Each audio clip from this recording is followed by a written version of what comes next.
Man, I left the air conditioner on last night and it's f***ing cold in here. Let me grab a coffee and we'll get into it. Hey, good morning everybody. I'm Keith Merrow and welcome to another episode of Down to the Merrow. In the last episode, I asked you guys to name this video series and that was the top voted suggestion. So there you have it. But did you know the name Merrow comes from an Irish folklore called the Soul Cages that was published in the 1800s in the Brothers Grimm anthology?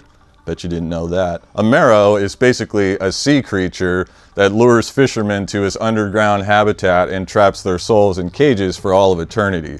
So basically a Merrow is the guy on this shirt right here. KeithMerrow.com, only 15 bones. So here's a question from, God damn it. So here's a question from Caleb Schmidt. He asks, do you have any plans for a second Conquering Dystopia album or another project with Jeff Loomis? Also, is there any chance of any merch being available? Thanks for the question, man. All of us in the band would really love to do a follow-up album. And we actually have written a bit for it, but I think Jeff and I would prefer to write in the same room like we did on the first one. And that's a little bit difficult at the moment with the pandemic and whatnot. And Jeff is also working on another killer solo album at the moment. But when he's done with that, I'm sure he'll have a little bit more time to work on Conquering Dystopia and we can do another album for you guys. As for merch, the only thing I have left at the moment are these documentary DVDs from when we made the record. Go ahead and pick one up if you want to get an idea of how that album came together. I'll put a link in the description to it for you. Okay, how about this? I'm gonna go grab another coffee real quick because it's early and I'm super shot. I'll let you check out just a brief pre-production clip of some ideas we've been working on, so check it out.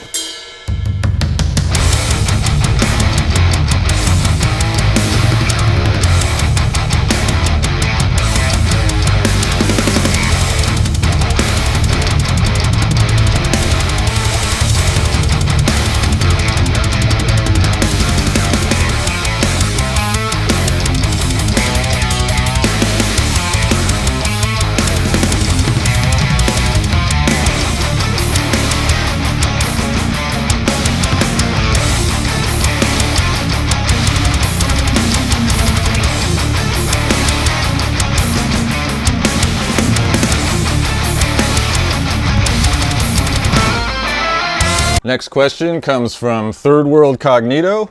He asks, are going to have PC builds? Yes?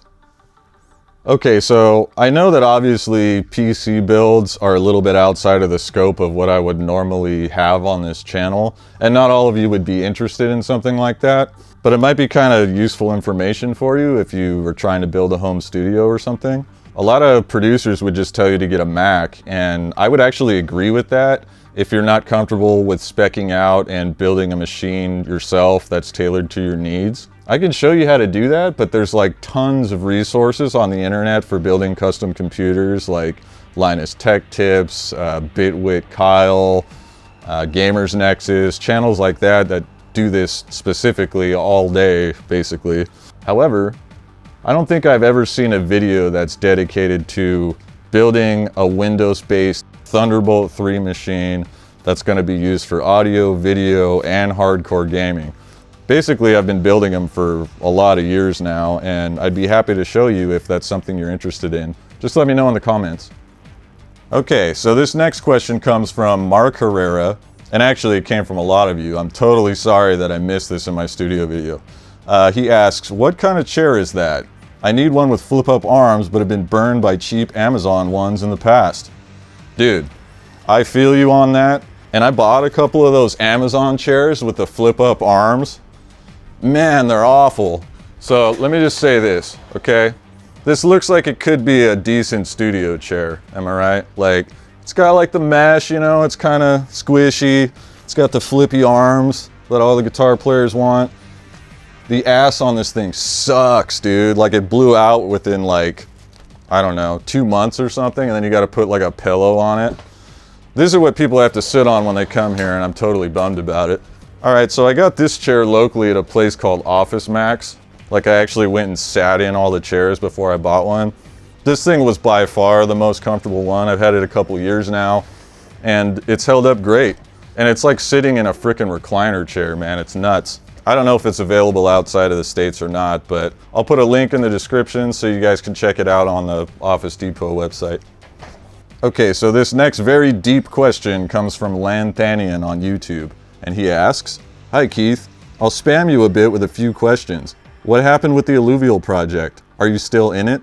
The Deep Longing for Annihilation was a very important album for me, and kudos for Nightmarer. Ironically, I found that band not long before you joined with the playthrough of Stallwald. A bit of backstory, I played D&D and I just created a class that deals with nightmares. Then came out 2, Metastasis, Primordial Grit, which was thematically a perfect fit. There is a musical theme that repeats through the song that really defined that character I created, and it's from 50 seconds to 56 seconds. That part is so ominous and distant. It's like going through the dark mines of Moria.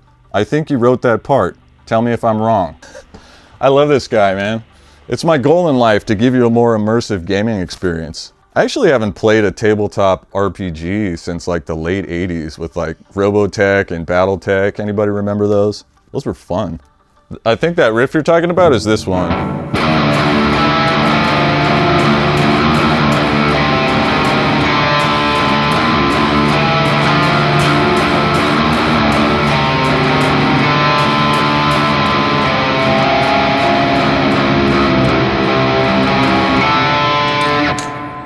Something like that. Yeah, that was just an idea that came up kind of organically when Simon and I were working on stuff together. He had a couple ideas and I came up with this riff to sort of stitch his ideas together. I think that song's pretty fun because it's just like 3 parts and it's like this minimalistic kind of black metal-ish vibe. It's real floaty and bendy, and it's weird because there's not a single chug in the whole song. For me, that's unusual to not have like some kind of super hard dig in there. But that song didn't call for it. It was just meant to sound like this big, open, atmospheric kind of wash of gain and aggression. As for Alluvial, I left that project a couple years ago so I could work on other things. I did contribute a lot to the writing and the production of The Deep Longing for Annihilation, but I think that project was always meant to sort of be Wes Hauck's thing. And last I checked, he's been working on another record, so I guarantee you it's going to be good. Keep an eye out for it, and I hope it's just as important to you as that first record was. All right, so speaking of important albums, church is now in session, my friends.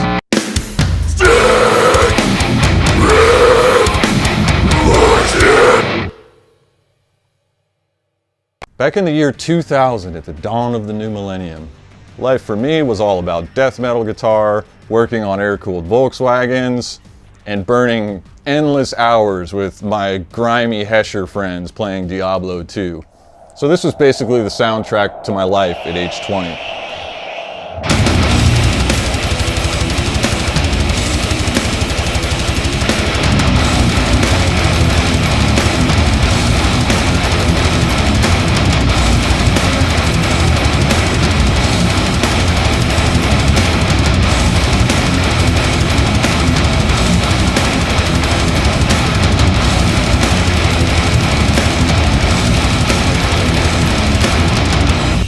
Did you guess this one?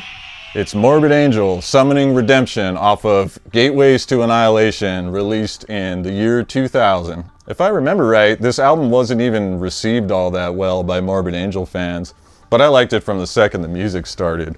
The album starts with like a solid minute of this, and that sample creates like this dank and swampy kind of atmosphere that continues throughout that song, like they lay that sample in there. I was talking to my buddy Eric Rutan, who played on this album. He was telling me that that sample is actually a stereo recording of the frogs in Azagoth's backyard. To me, stuff like that is super creative. You're basically creating an atmosphere for the music to live in, and the atmosphere in this case is basically sludge.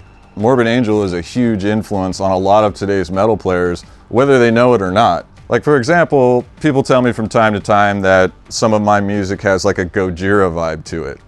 And I don't disagree with that, but the reality is Gojira cops like hella Morbid Angel vibes, and that's where I get it from too. I actually got into Gojira back on the From Mars to Sirius album because of all the Morbid Angel worship in it. Okay, so last week you guys really seemed to like the mega riff mashup thing that I did. How about this week? We see what happens when we mash up your comments. Step 1, mic up an invective cab.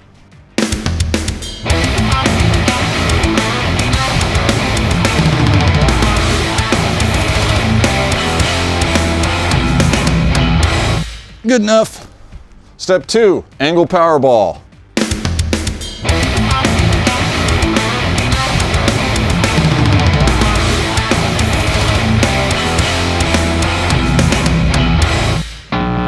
Step 3, Vader.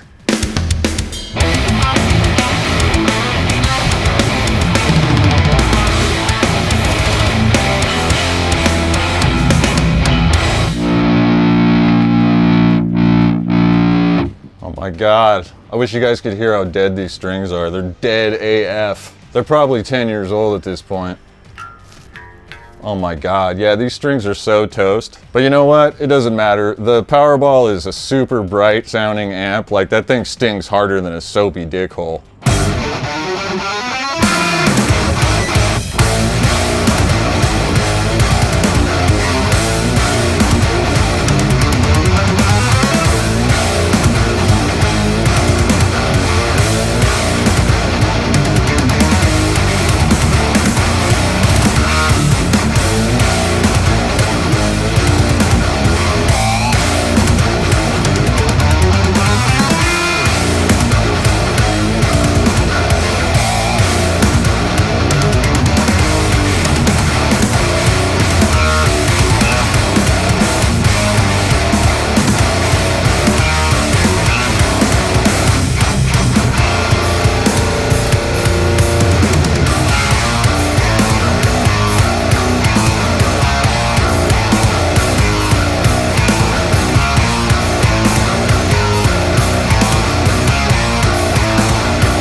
All right, that's it for this week. Feel free to leave your question in the comment section below, and it might feature in the next Down to the Merrow. Hey, you guys like this killer dragon bell thing I got when I was in Taipei? Apparently, it'll bestow upon you ancient wisdom when you like, subscribe, and ring the bell. Nothing happened. This thing sucks.